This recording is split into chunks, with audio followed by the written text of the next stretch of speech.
first things first, you're the most important thing as far as the components of the bicycle. And I would always encourage people to make sure that they're happy on their bike. And by that, I mean your fit and your touch points.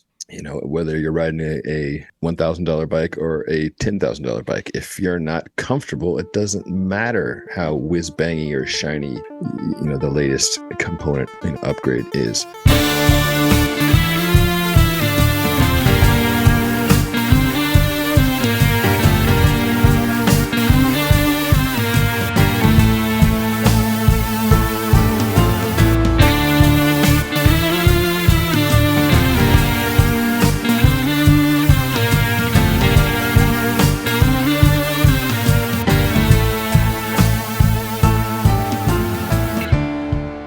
From KLM Cycling and Michigan Midpack Media, welcome to the Dirty Chain Podcast, the podcast that covers the cycling scene from the viewpoint of the Michigan Midpack. I am your host, Trevor, and on this episode, we're talking bike tech with Ben Delaney. As we discuss more in the interview, Ben Delaney has been involved in cycling media, cycling journalism for 20 plus years, testing and writing all about bikes. In this conversation, we scratch the surface of bike tech, focusing mainly on gravel bikes and gravel tech. But I think it's a pretty great overview conversation, full of information and tips for amateurs, for beginners. Ben is currently producing top-notch bike reviews on his YouTube channel, The Ride with Ben Delaney. I encourage you to check that out. Really great conversation with Ben. I enjoyed speaking with him immensely, and we really get into it. To intro this episode, I enlisted the help of my friend and frequent podcast contributor, Tristan Smith, to join me and talk a little tech of our own.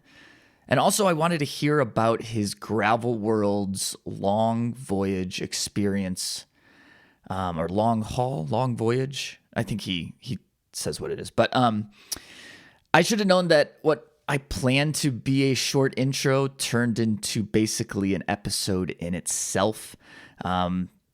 So I think what we're going to do is we're going to focus on bike tech here and the conversation with Ben, but I'm going to give a little preview of my conversation with Tristan. I'm going to do that right now, and then maybe later this week or early next week, I will release a specific episode with Tristan where we talk more about bike tech and then his Gravel Worlds experience. So let's hear a little bit with Tristan now. Here it is.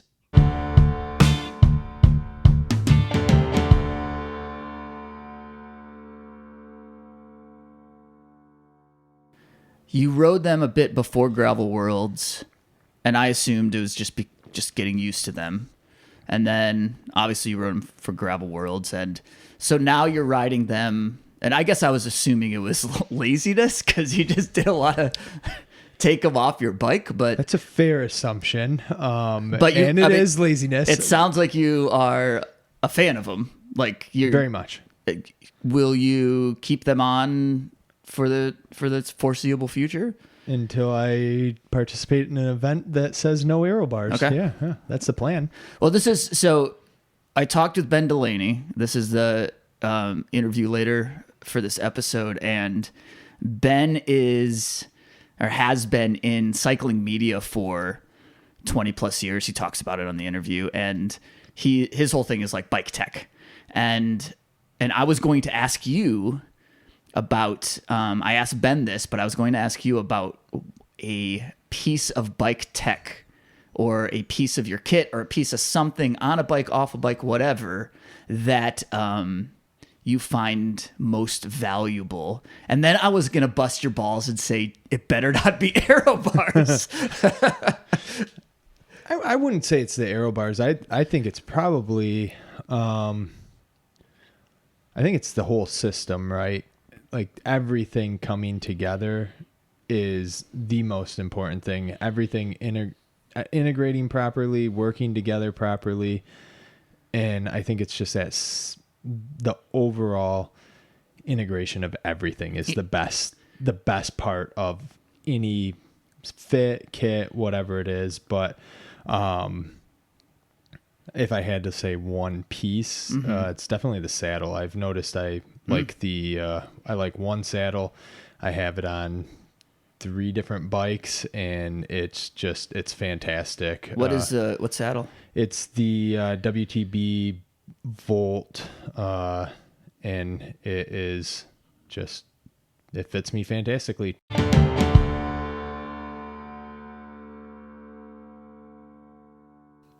And yeah, like I said, that was just a preview of the conversation that I will release with Tristan in the next few days. But for now, we are talking all about bike tech with Ben Delaney.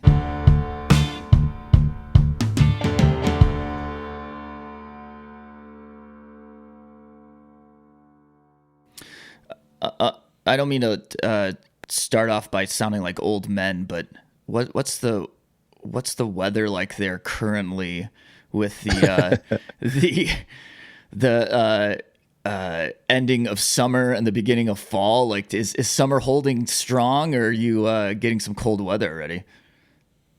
Yeah, yesterday it was 95, and today it was 50 degrees, which is why I'm wearing a sweatshirt. It's like, feels like the Arctic all of a sudden.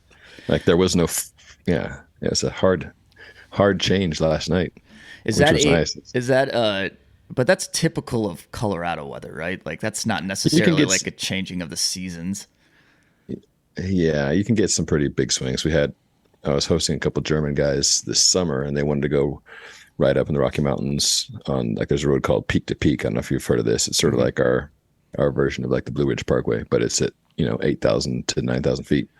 Like, dudes, take a rain jacket, and like, no, why? It's summertime. Like, yeah, but like there's rainstorms, thunderstorms in the high country can be legit, like lethal in some cases. Yeah. We ride in the rain all the time, and sure enough, like they got turned around and had to hitchhike back down because they just got. So yeah, I mean, if you're cool with it, you want to just hit it and get going. Yeah, let's do it. Okay, let's do it. So jump into it. I know for sure that I've never done a dedicated tech episode. Of course, like when we're talking about anything cycling, tech comes into play, but I've never talked with someone specifically about cycling tech, bike tech, any of that. And as you and I have started talking back and forth, I thought, man, you would be a great person to talk to about tech.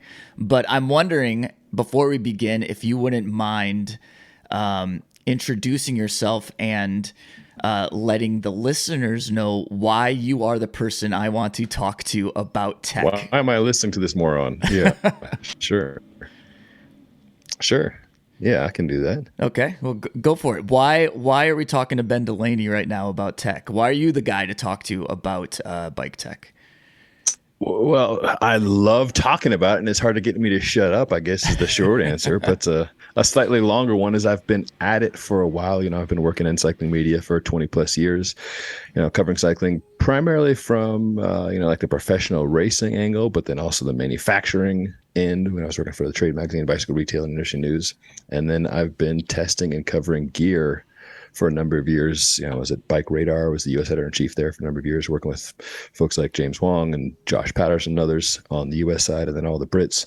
And then also, similar deal at Velo News, where I was an editor-in-chief for a number of years. And I love playing with bikes. And some tech editors come at it from like a mechanical engineering side or a shop mechanic side. I come at it from a participant bike rider, bike racer angle.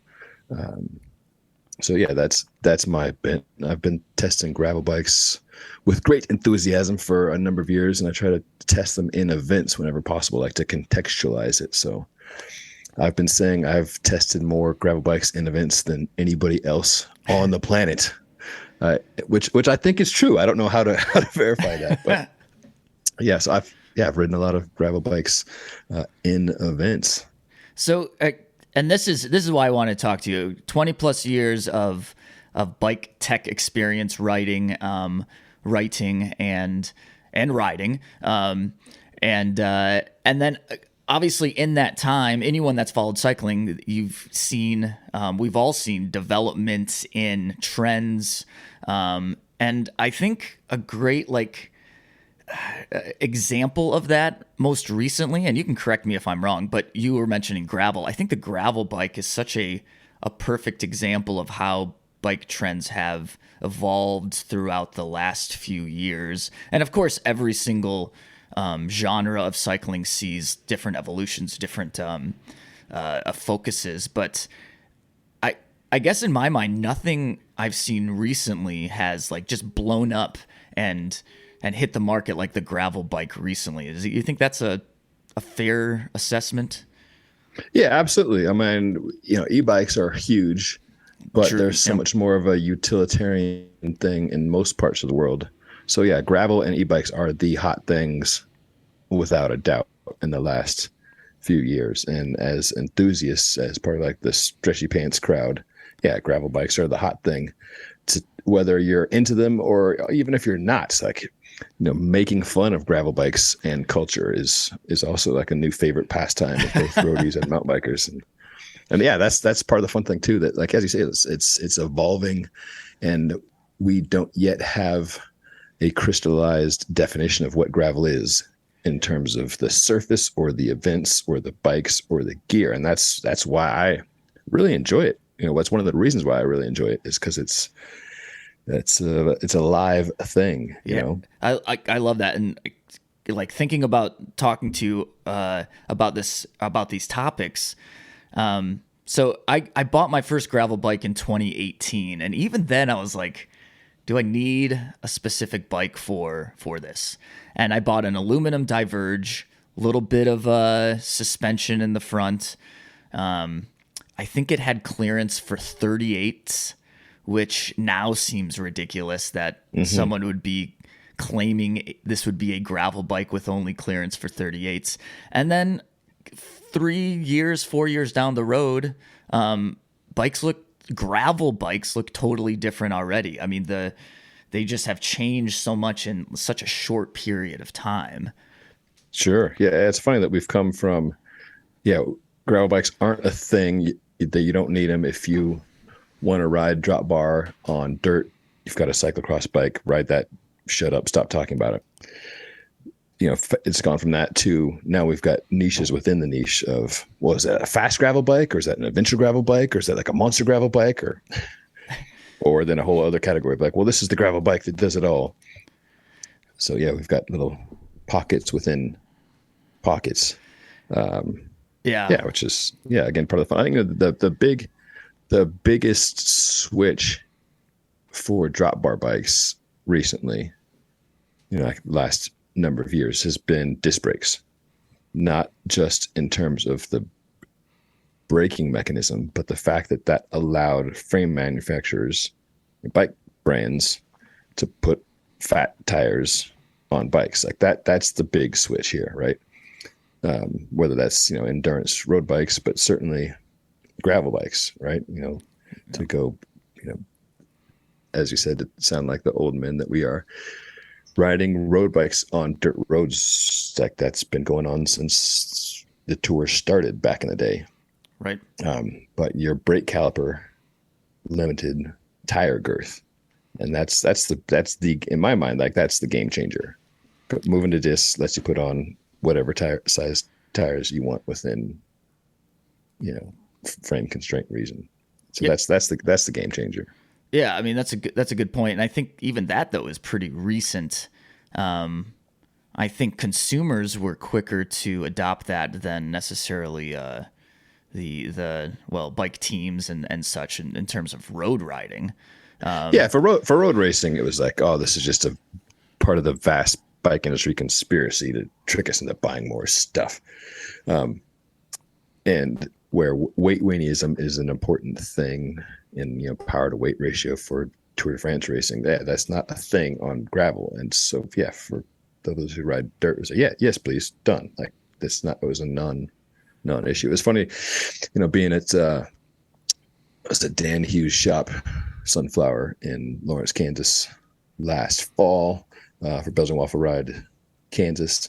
And I don't know if you've ever been in his shop, but it's super cool. It's like a gravel museum of sorts. The guy's done 10 versions of what's now called Unbound and has won 4 editions of them, including the very first one. And so when that was 2006, Dan won the first, what was then Dirty Kansas, on a cross bike, but a custom built Brent Steelman that had room for 40 mil tires, which was crazy at the time. Oh, wow. But now that's what you want. Relatively short chain stays, room for 40 mil tires with canny brakes, and a decent gear range. And certainly the steel tubing looks quite different from, like a sculpted carbon bike now, but the basic elements were there and what Dan rode that year. So that's pretty cool to see. I still had like a tiny corncob block on the back and Campy record shifters and not exactly ETAP Access Explorer, but that was like the genesis of it. But for the most part, gravel bikes for a long time were cyclocross bikes that were limited by tire clearance. You mentioned something about just is it just bike manufacturers or companies trying to sell more products or whatever? But I kind of feel like as a consumer right now, the access to, well, let me go back. I mean, there is no access to bikes necessarily, but the fact that there are so many options is great for consumers right now. And I started riding road bikes early and a little bit of mountain biking, but I was mostly a roadie, and I kind of wasn't sure if gravel was just a trend that would go away or if it was something that would stick around. But now it just seems like it's such what it offers to consumers is pretty great, and the range of bikes you can get from like a wide range of affordability to you can go all out. But yeah, I think it's a cool spot to be in right now as a consumer as well. As long as you can get a bike. Heck yeah. No, it's awesome. Choice is a good thing. And yeah, supply levels are ramping back up. We're seeing bike shops now like almost with a glut of bikes, not with all brands, but for the most part, the taps have been turned back on. We're seeing just in the last few weeks, we've seen launches of all sorts of bikes, not because fall is the ideal time to launch bikes, but because they've got supply finally. So like, okay, yeah, Trek Nobani, new Trek Nobani, here we go. New BMC Caius gravel race bike, here we go. New Canyon Ultimate. The factories are back up and running again. And yeah, choice is a good thing. And I have to laugh at, the peanut section in comments of, oh, this is just bike industry trying to trick us into buying stuff and forcing us to buy stuff. Like, shut up. You don't have to buy anything. Like this is, is that like we're being, held at gunpoint with our credit cards out? Like they're putting choices out there. And of course they want to sell things, like everyone wants to be in business, but yeah, it's consumers have the power to choose what we want to buy. Right. And having a vast array of options is a good thing. And I appreciate even, and sometimes especially the outliers who take flyers on rather extreme designs. Not that we're forced to do them, like, the evil Chamois Hagar with its just crazy raked out fork where your front wheel is like a day and a half ahead of your rear wheel. You don't have to buy that, but I think it's cool to see, or like this BMC now with its 36 centimeter handlebars. You don't have to buy that, but I'm glad that it's not just one vanilla flavor, like in some ways, even like the top end road bikes are. Like, yeah, they're super nice and super high end, but there's just not a huge amount of variety one to the next. To the point where like even engineers from those brands, if you spec bikes identically and then cover them all in bubble wrap and send them out to do like a Pepsi taste test, I don't think they could differentiate between their own products, like within the same category. You know what I mean? Whereas in gravel, you've got this huge variety of stuff. I think you see that mountain biking for sure. I mean, the pendulums swing to extremes in different ways, and the Chamois Hagar is a great example of that. But I think, I mean, even gravel bikes are getting a little more slacked out. I mean, not to the extreme of that, but it takes someone thinking, hey, what if we do this a little bit more? Or what if we put in 55 size, or we can clear 55 millimeter or something like a 29er, and then maybe it takes another manufacturer saying, well, we don't need to do that, but we see the benefit of adopting, a little bit of it, and then it goes a little bit further and further, and then that's kind of how evolution starts, right? Totally. Like fat bikes, maybe not for everybody, but a little bit more tire. Yes. Okay. We can see the benefit of that. Or full on aero time trial bike. Yeah. We understand the physics is a good thing. Do we want to ride around on Tour de France time trial bikes? No. But if you can get a little free speed here and there without it affecting ride quality, yeah, for sure. Go ahead. I was going to say, I'm a big fan of demo programs.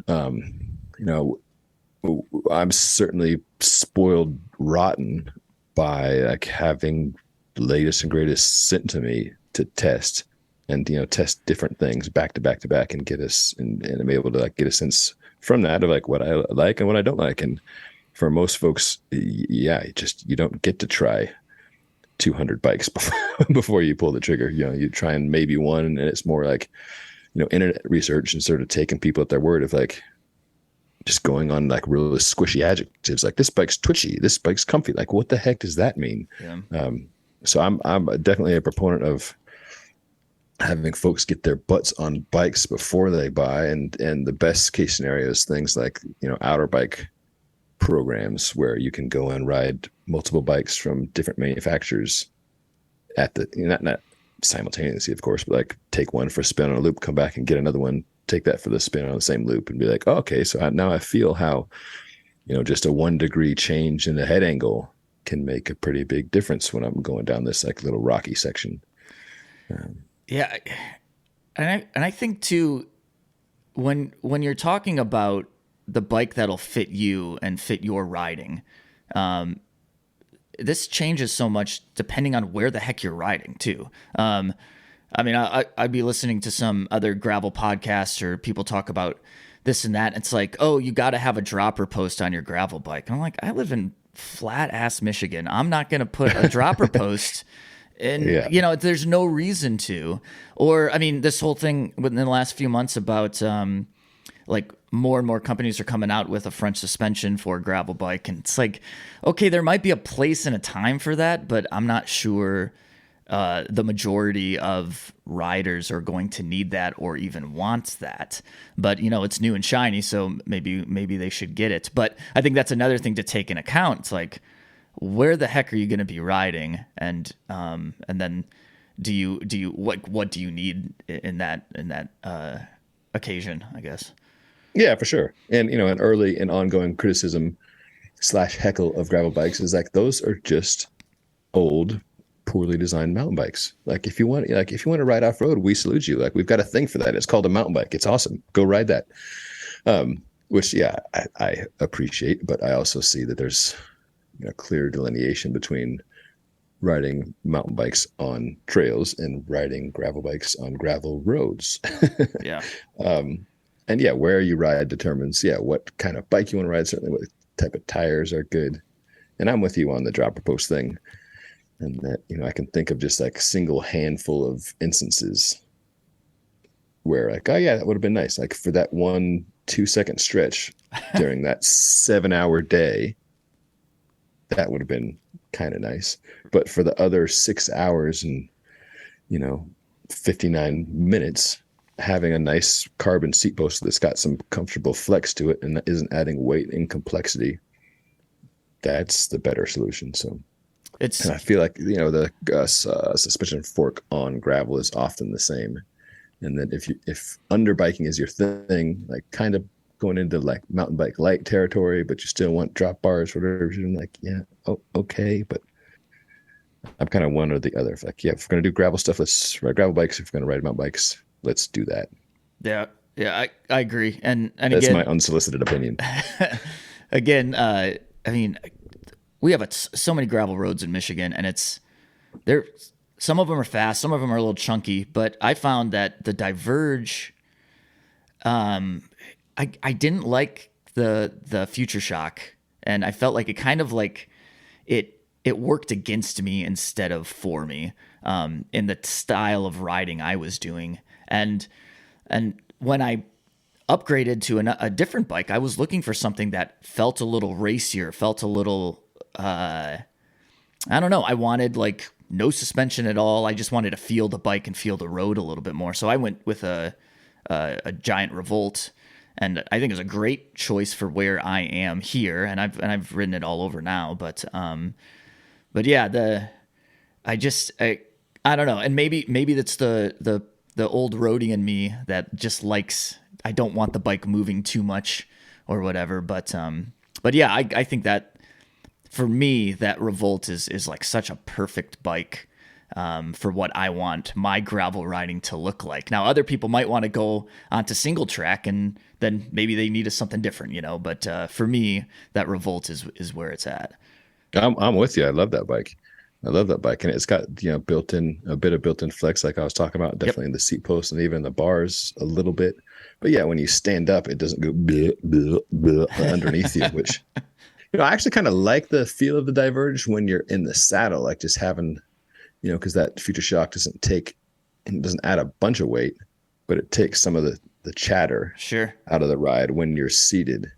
And you can firm it up with a little twists. But yeah,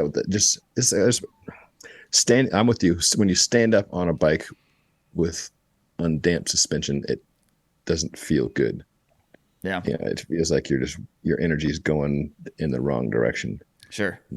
That's how the Lauf fork feels to me. Like when you're interesting. JRA over, washboard. Yes, that's appreciated, but just standing up on dirt roads. I don't like it. Yeah. Don't like it. I have a couple questions. Fire away. So you mentioned that the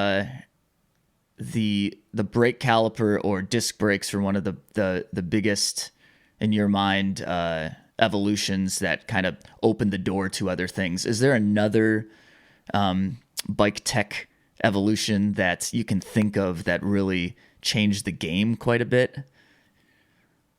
In the last like 20 years, as you've like in your experience. Oh yeah, easy. Yeah, carbon. Okay. Carbon for sure. Just by how much that material can be manipulated in terms of shape and feel, and rigid bikes like road bikes and most gravel bikes really showcase that, the abilities of carbon and the artistry of the engineers. Like with a mountain bike, the suspension is the star of the show, right? And you could probably get a pretty darn similar feel on a full suspension mountain bike with an aluminum frame or a carbon frame. You're just getting a substantial weight savings by going to carbon, right? Sure. But changing the suspension parts, or even just the tuning, will make a far bigger impact on how that feels. When you've got a rigid frame, all you're feeling is the frame, right? The angles and the construction, and in carbon's case, the layup. So that is definitely a huge game changer in terms of how a bike feels. The weight aside, although weight is certainly a big part of it. But yeah, like with that Giant Revolt post, if that was an aluminum post, that would feel quite different than that Defuse post. It's got, I don't know how Giant qualifies it, but like you can just lean on it with your arm and see how much that thing moves, and that's carbon, baby. So yeah, that's top of the list for sure. So I went from, and I was riding. I've ridden like old carbon road frames before I went to the Revolt, but going from an aluminum Diverge, which also had an aluminum post, and aluminum or alloy wheels and all this stuff. And then I went to the Revolt, which is full carbon wheels. You know, the ride change was incredible. And as you talk about carbon, I'm thinking about wheels specifically, because now I feel like the price point for carbon wheels is just dropping tremendously, and you can get a decently strong and affordable carbon wheel set now, sometimes with the bikes themselves. And I think that's a huge, I mean, in terms of ride feel, and I think that's a huge change as well. Yeah, absolutely. Yeah, I love handing people new carbon bikes who haven't touched a bike in a number of years. Like my dad's been riding a metal bike forever and ever, and like when I'll go back and visit, you know, he'll pick up my bike and whoa, yeah, because that's a change you can feel for sure. Just the weight, Yeah, and wheels, just that, you know, the rotational weight, absolutely something you can feel. Even on a gravel bike when you've got a lot of rubber sitting on the end of that. So that's a gratifying change for sure to switch over to a lighter set of hoops. And it's fun to see the range there. Like, you know, Zip is going for the full comfort with its, you know, latest Explorer wheels, super shallow and with like a bit of ankling. I'm moving my hands around like you can see that on podcast. A bit of movement in the rim laterally compared to the spokes, so you've got a bit of give there. You know, all the way up to, you know, 40 and even 50 mil tall aero rims that are super wide for, you know, designed with a wider tire. Yeah, and pricing is finally, it's not cheap, but it's no longer like the cost of a complete bicycle. yeah, Like, you know, brands like Hunt, I think, are doing an exceptional job of, you know, of offering high-end products, but at non-absurd prices, right? yeah. I think so. Yeah, that's positive. And I don't know. Years ago, I think I would have been concerned about riding carbon hoops, especially on rough terrain. But now I don't even think about it. I have complete confidence in the wheels, and, you know, anything that's going to trash my wheels would have trashed a alloy set as well. Yeah. So. Yeah. Early carbon clinchers, those were two. That was a bad crossroads for bike tech, in that metal clinchers, fine. Carbon clincher, terrible idea. In that, you know, you're asking this rim surface to do two different things, of being like a, you know, friction and heat sink, and also like a structural thing to hold your tires in. And, you know, certainly saw many failures there from just breaking heat, as the things would fold open like soft tacos with, you know, been saturated in salsa too long. You know, that the first time I rode carbon clinchers, they both popped open on me. It was like doing a long descent in Spain. And, Oh my God. yeah. First the front went and then the rear. So again, disc brakes, yay for disc brakes. Yeah. Let the rim focus on one job, keeping the tire on, and let the brake focus on one job, being the brakes. There's some positive things. Carbon, the development of carbon, disc brakes. I'm guessing that in your experience, you've seen, just like you've said, some real mishits, and bike companies pushing certain ideas that just went nowhere, or just were I don't know, stupid.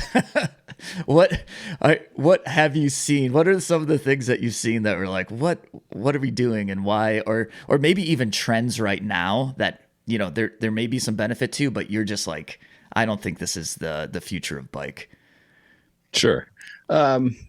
Yeah, like we were talking about, I appreciate companies building weird stuff, just because we don't know till we try, right? And sometimes a design that's an outlier is too far, but there's an element of inspiration or good sense to it that if toned down or adapted could make sense. So yeah, I don't want to pile on companies for trying new stuff. What I do want to heckle companies for is slapping labels on existing products in the interest of trying to jump on a bandwagon. So like you're asking about stuff recently, gravel is the hot thing right now. Everybody wants to sell gravel stuff, and sometimes it's legit, but what irks me is when there's an existing product and they're like, oh, we'll just put a sticker on this, and now it's a gravel hat. It's like, that was the hat you were wearing yesterday. Like, nobody, yeah, now it's a gravel hat. Yeah. And now so it's, like, now it's 20% more expensive too. Yeah. Like, get out of here. So I remember like a pair of shoes, super stiff carbon soled road shoes. Brand put some lugs on it and then embroidered in the word gravel to it. And they were horrible. And it was like such an obvious, desperate grasp at the hot thing with zero legitimate investigative work. Sure. Much less, engineering work put into it. Like, I think that's ill-advised and ultimately backfires right on companies. So like I gave Trek grief when before they had the checkpoint, they had the Trek Domani gravel. And I was like, what? Oh, they've got a new gravel model? Like, no, it was the same as before. It's the exact same bike. They just like, well, this is the gravel now. Like, why is it gravel? Well, because we see that gravel bikes are selling, so we call it a gravel bike. and that was like an interim thing until they got the their actual first gravel bike checkpoint out in the market. But I think those are when this sales and marketing teams get a little ahead of themselves. Right. It ceases to be like a new product, like you're saying, but it's more of a marketing ploy, or just like, oh, we see this hole in the market, we need to fill it with something, so let's just throw old products in there. Yeah. So that, I think, deserves heckling, and the results, I think, serve as a lesson. But for brands, like, making an earnest effort, even if it's something weird, have at it. Do you see brands holding on to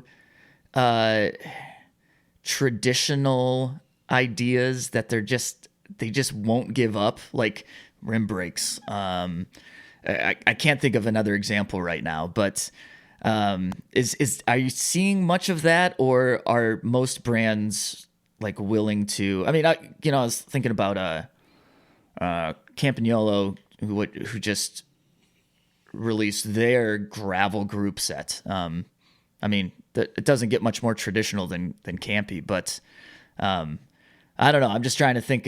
Are there brands that are just refuse to give up some certain bike tech things? I mean, I'm not talking. I don't need you to like call out brands. I'm just saying, are you seeing that as a trend that companies want to stay traditional and don't want to be progressive, I guess? Yeah, I mean, brands have personalities, right, that are often reflective of their home culture, and I think that's fun. SRAM, I think, for instance, is more eager to push than Shimano. Sure. SRAM leans heavily into marketing fresh new stuff, and you could give them a hard time for maybe getting a little ahead of themselves sometimes, compared to a Shimano that is much more traditional and more cautious in both introducing products and in banging their own drum about said new product. So I think those are fun just because they're similar. They're both making components, both making groups, very different cultures. So Shimano's, just to get into the minutia things, internal rim widths on Shimano road wheels has always been skinny, and they've been slow to change that. Whereas, Zip, SRAM's wheel brand, was eager to go wide early. So I think that's just more reflective of the company culture. Yeah, it's interesting to see how company culture is reflected in product. Yeah. And like American brands, much on the whole keener to jump into gravel early, the way mountain biking started here, whereas Europeans are like, what is that? Why are you doing this? Yeah, so that's fun to see how trends will pop up in different geographic locations, and some brands will go all in, and some brands sort of take a wait and see approach. Just the sociology of bike tech is fun to watch. So this is probably a question that people ask a lot, or that is posed quite a bit. But say I buy a $2,500 bike, very reasonable gravel bike. In your opinion, what's the most? What should I upgrade the first? The first thing I should upgrade. First things first, you're the most important thing as far as the components of the bicycle, and I would always encourage people to make sure that they're happy on their bike, and by that I mean your fit and your touch points.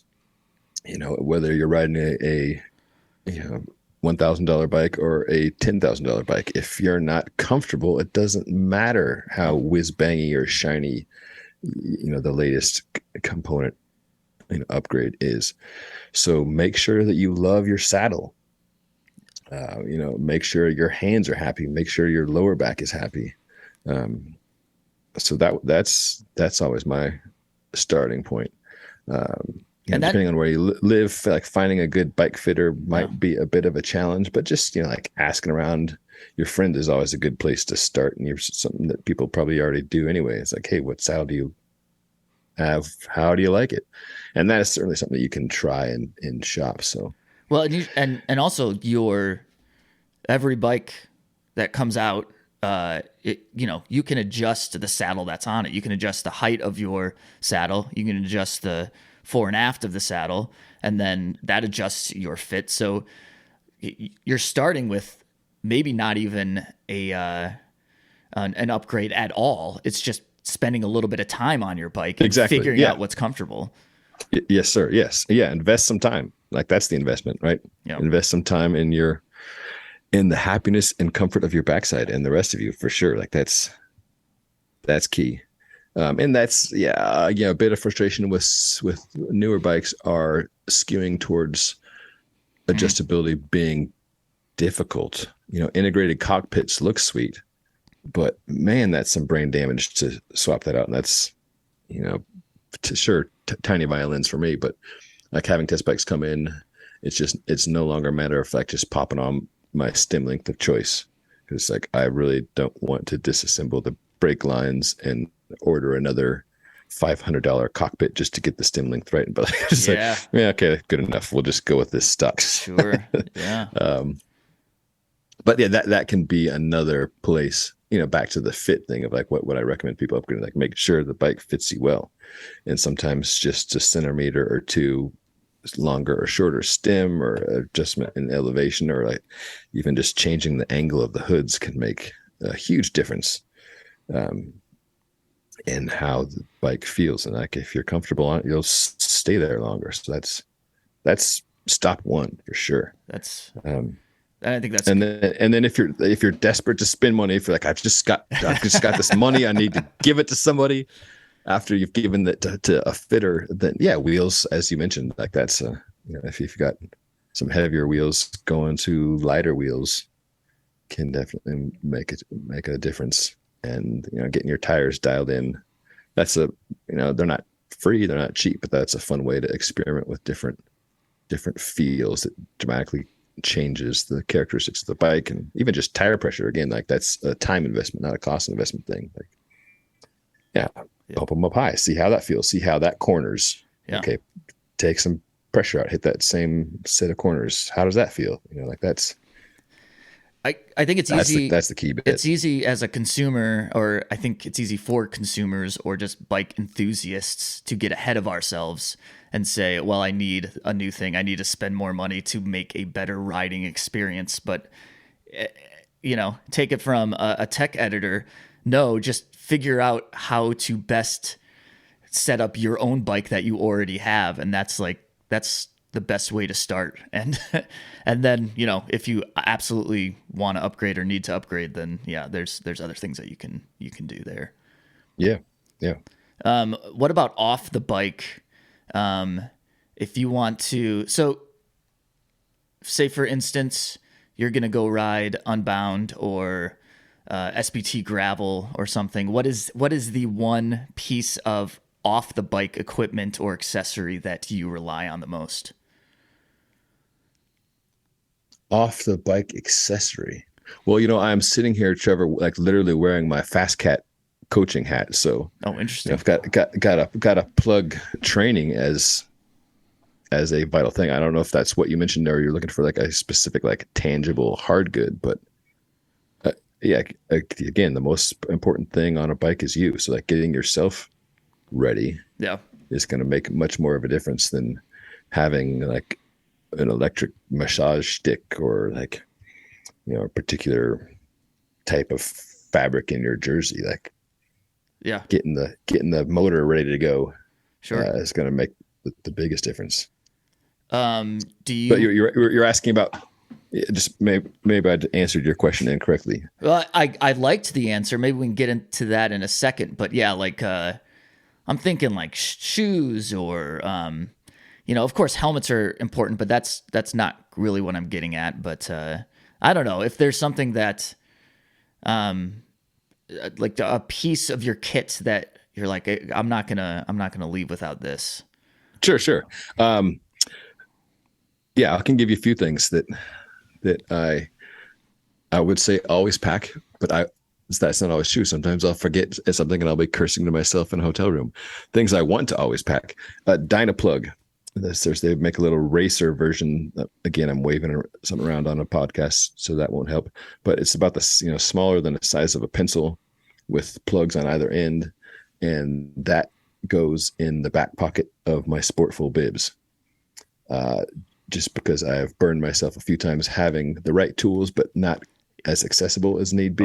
Oh yeah. I'll come back to the story on that. But so yeah, Dynaplug, racer, awesome. Love the thing. And there's different variations. Certainly there's like the bacon strips, which some people like. And there's, Stan's darts, other people like, but I'm a Dynaplug guy. Hydration pack, definitely a thing. One of the many things that I and many others upon first blush made fun of as a silly thing, but now, hydration's good.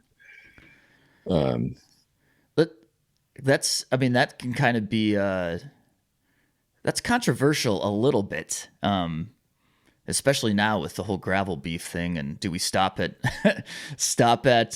rest stops, or do we pack? So you're in the like pack for the race. That's kind of what you're in the camp of, carry what you need and not stop at aid stations, or you still stop at aid stations, but you're using a pack. I'm a pack guy as well. But then also I've also used I've carried 2 liters of water on my back on a 100-mile mountain bike race, and we're climbing all these climbs. I'm like, what the hell am I doing? Like I should be utilizing the stations and only carrying a couple bottles instead of all this weight on my back. Yes. And right there, that's the fun of gravel events, is that there's not one answer, right? It's just like, well, I want to do this because of this reasons, but then that also brings these negative benefits, and we can't extract the two out. And so there's just different, you can just see people's strategies on the start line of what they're doing. And sometimes it works and sometimes it burns them. So it's like, it's a tactical thing. And I think that's super fun. I usually bring a pack because I don't like getting left behind. And I've done events where I'm like, God, we're going to stop, right? We're going to stop, right? Oh, you're not stopping. Okay. Like, okay, now do I just go on and end up dehydrated and cramping, or do I stop and fill bottles and hope I can chase back on, which I probably can't, or like, so yeah. I've like at Steamboat this year, I brought a hydration pack, knowing that the first half of the course is a lot of climbing, and I'm already not a light fellow, but I opted to go with water because the last time I did not have a pack and had to stop, and the group I was with kept going. And but that's fun. That and I like it that events don't have UCI level strictness about okay, each racer must start with 20-ounce bottles and no greater than 20-ounce bottles and no lesser than 20, like we can just try different stuff. And sometimes it works and sometimes it fails miserably and whatever. It's a fun recreational activity. Yeah. How about for you? Like what are some of your must have pieces of kit that you bring to a race besides the bike? I mean, yeah, I like my hydro pack. I've done a couple different ones, but I use a orange mud. Yeah. Yeah. Yeah. And I like the pockets in the front, and it fits high so I can still get into my back jersey pockets, which is really important. Any pack that keeps you from that, it really gets me annoyed. Yeah, I mean it's kind of the same thing that you're talking about. I'm a big sunglasses guy. If I don't have the right sunglasses, I just hate any of the wind, and it just makes my eyes water. But I've gone back and forth between like the what's it, the photochromatic lenses or the different, change your lenses, clear lenses, all this. And I've really gotten into just that like pink, like the what is it? It's like a pink lens or a red lens that it's really good for low light and for brighter light as well. So you're not, the worst thing is when you can't, the shadows, you can't see the potholes in front of you or whatever. Right, you're right. Yeah, is that just a shadow of a tree or is a 2-foot hole that's about to eat my front wheel? I don't know. We're going 20 miles an hour. We're going to find out. Exactly. So yeah, I really like those kind of the pinker lenses. But yeah, I mean it's basically I do still. I mean, I guess this is not a. I mean, you spoke about Fast Cat and all that, so. Nutrition wise, I mean, if it's like a 100-mile or whatever, I usually just run nutrition in my bottles and then pure water in my back, and that seems to work well for me. And then I'll do a couple emergency like goos or something that I just have on my body just in case I need to tap into those reserves. But yeah. What is your? I mean, you mentioned the Revolt. What is your bike of choice right now as you're racing this season? Are you always Revolt? Are you kind of jumping around to different things?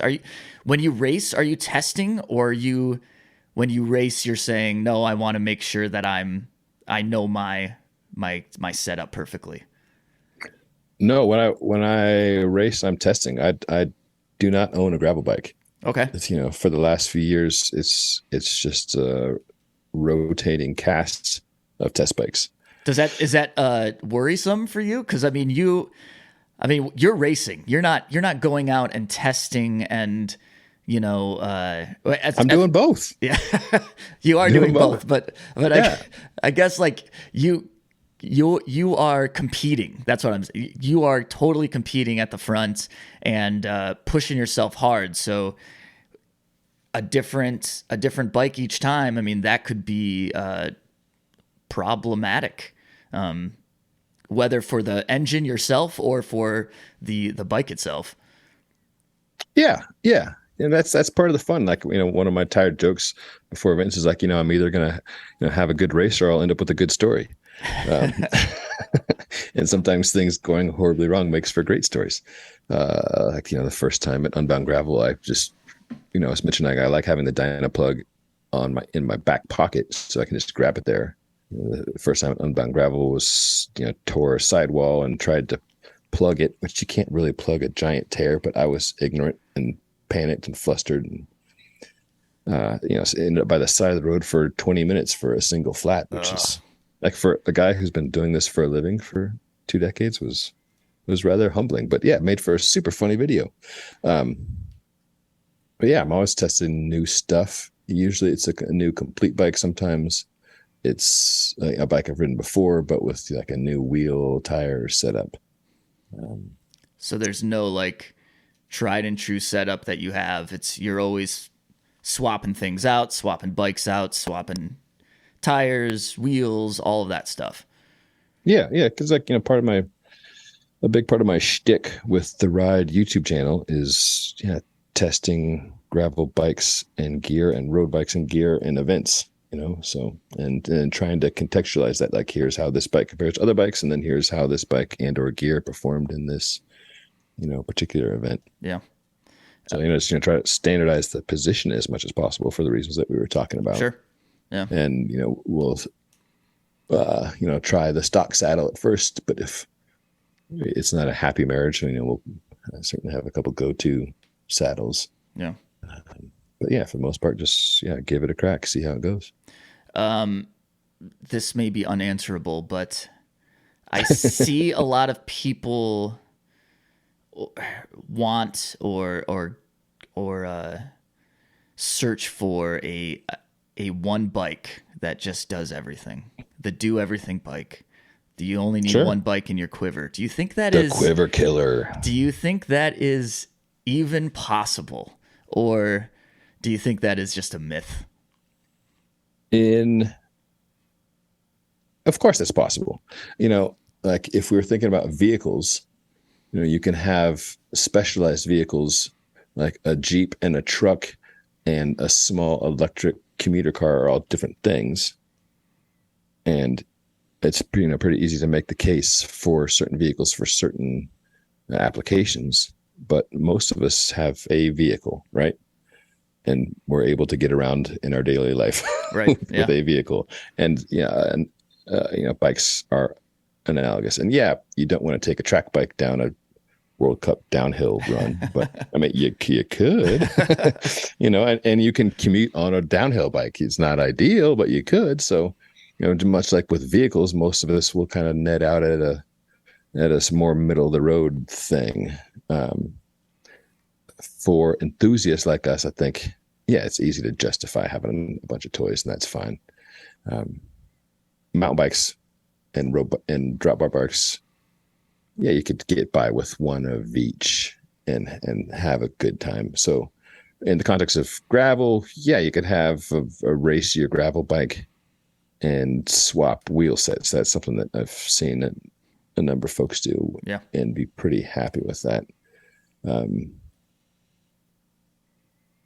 It's not as specialized for any given trail or road at hand, but that's pretty good. And they're like, if you got, I'm a fan of 2x drivetrains, and that's a good option. So yes, it's doable. Absolutely, it's doable. Would it be doable for you? Would you ever see yourself getting to a point and saying, you know what, I'm just gonna get one and then I'm done? Oh, that's a tougher choice. Like, because like I said, I like the toys. I'd probably still like to have a road bike and a gravel bike, if I'm honest. Yeah, I'm with you. The geometry is a little bit different, and road, you want bigger top end gears and just a super light, super slick aero bike. And maybe a little, okay. It's not possible. It's not possible. We have to have all the toys. Okay. No, I'm with you. I just recently got a new mountain bike, and I mean, I had a hardtail Cannondale for a while, and then I got a Santa Cruz Blur, and it's a little more slack. It's a 120 versus 100 only, and full suspension versus, and I'm like, man, this is amazing. And then going back and forth from my gravel to that mountain bike, I'm like, I couldn't imagine only having, maybe at this point, if I was going to do one bike, maybe I would just stick with that Blur, because I could, I could do trails and stuff, and then also ride gravel. But it's a total different experience. But I'm with you. More bikes are more fun. Yeah. Tell us a little bit about your current project then. All of the testing that you're doing currently and the racing that you're doing currently, like, where can people see that? It's a YouTube channel, correct? Yes, YouTube. It's called The Ride with Ben Delaney. yeah, so just getting that underway. It's, early days, nascent baby steps. But the fundamental delivery is, honest expert reviews on gravel road bikes and gear, often inside events. Yeah. So I'm trying to make it go this, like make this my full-time job. It's something I wanted to do years ago, but then, a couple of things, didn't have the guts to go for it and didn't have the means to invest the time without income coming in for long enough to see if it would work. But in the last couple of years, seen some former colleagues like David Arthur, formerly of Road CC, make a go of it and do very well. So I'm trying to follow in his footsteps. Yeah. The media landscape is tough in general, and particularly for niche things like cycling media. So yeah, I'm just trying to give it a go as an independent. Yeah, and I think if you look up bike reviews on YouTube, there are, there's so many of them. But I have appreciated, as I've watched yours, your experience, your years of experience as an editor and in the cycling industry and in the cycling media. And then two, the quality of the videos are great, which, that goes a long way as someone that's consuming the media itself. So I've enjoyed those and seen some of the bikes that you have or the products that you have chosen, but then also some of the rides that you have done and the races that you have done. I think it's cool. It's a cool, like, it's not just a race review, and it's not just a review of a product. They're kind of combined together, which I think is a cool way to do it. Nice. Thanks. Yeah. Appreciate you saying that. And then I wanted to, you mentioned this already, and this is not really tech. It's kind of tech of the self or the body. But when you're getting ready for these things, are you sticking to you've put up you've had a really good season and you've put up some really great results. Like, what is your day-to-day training regimen as you're trying to work in, starting a media brand and filming video and doing all of this? Like, how often are you getting on the bike? What's your training regimen look like? Yeah, I enjoy riding. I try to get out there often. Yeah. Usually 5 times a week.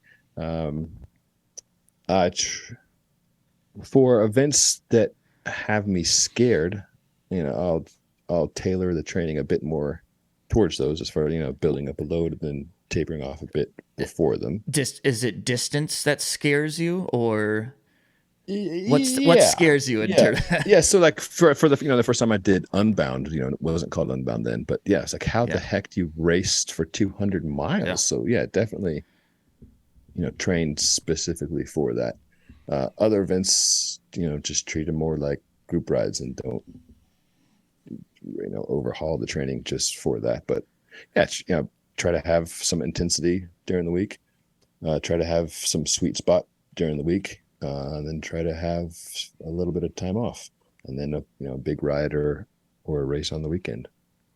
As the formula in a nutshell. Yeah, as a professional in the bike industry, is it hard to keep the balance of the passion for riding and cycling, and then also the business side of it too, and how those sometimes don't work the best together? Heck no. I love bikes.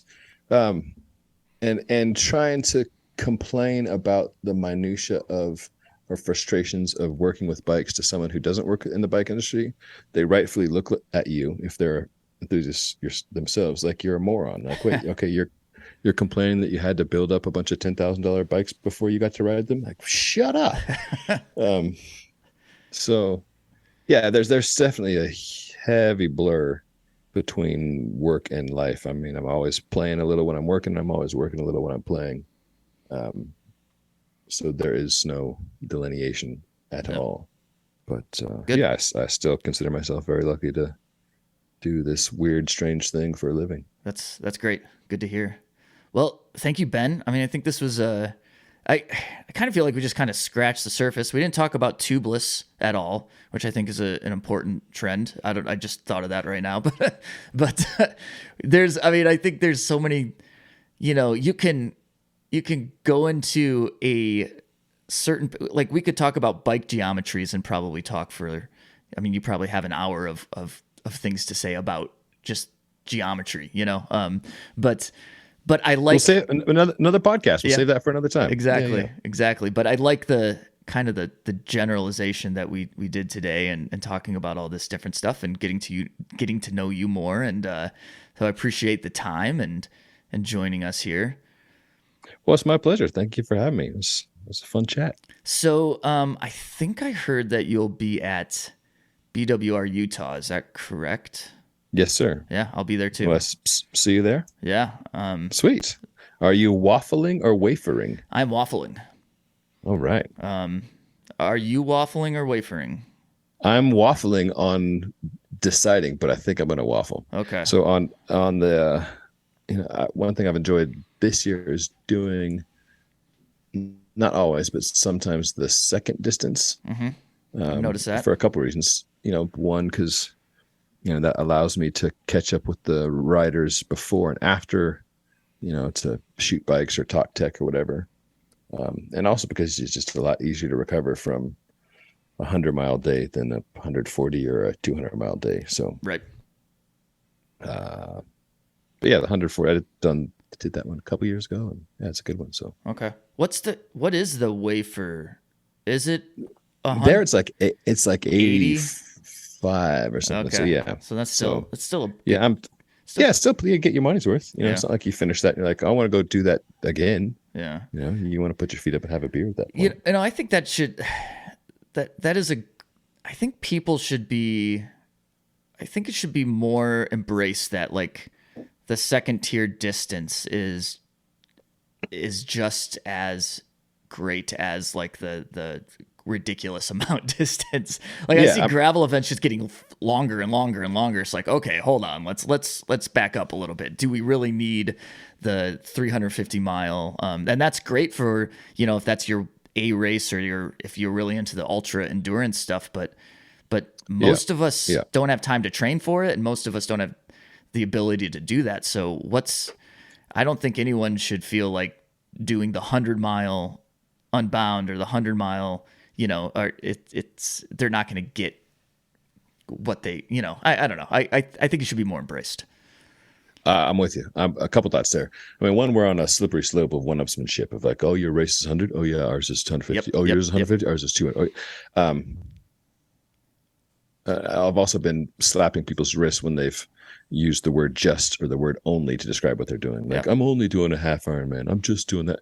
Shut up. You're doing a thing. And in many ways, like the shorter distance, shorter duration are racier because there's tactics and attacks and counters as opposed to the full distance are often just stubborn contests of like, and those are cool things too. And then lastly, when there were just a few big gravel races, it made sense to go big, right? Like sign up for an event that you're a little bit scared of, because I do believe the marketing hype of many of these, it is a gratifying experience to sign up for a scary event and then realize like, yeah, you can do that. You can pull it off and it's going to suck at points, but like it's cool to do and you'll feel good when you're done. Much like it's good to go out and really tie one on every now and again, but not every Tuesday, like it's just, I feel judged right now. Yeah. Yeah. So yeah. And if you're doing a lot of them, and I realize not everyone is doing a ton of gravel races, but if you're doing a bunch as a person who's working for a living and not getting paid to ride bikes, like it's a recreational thing, and doing the huge distance often doesn't feel that recreational to me. Yeah. So I think it's good to have. I love the gravels format of no categories. You just pick your distance. If it's the menu of like you just want to have appetizers, have at it. If you want to have the full buffet, knock yourself out. But like, It's not the good people go all day and the beginners go short. It's like, that's not it at all. You just pick the distance that you want to do. Yeah, definitely.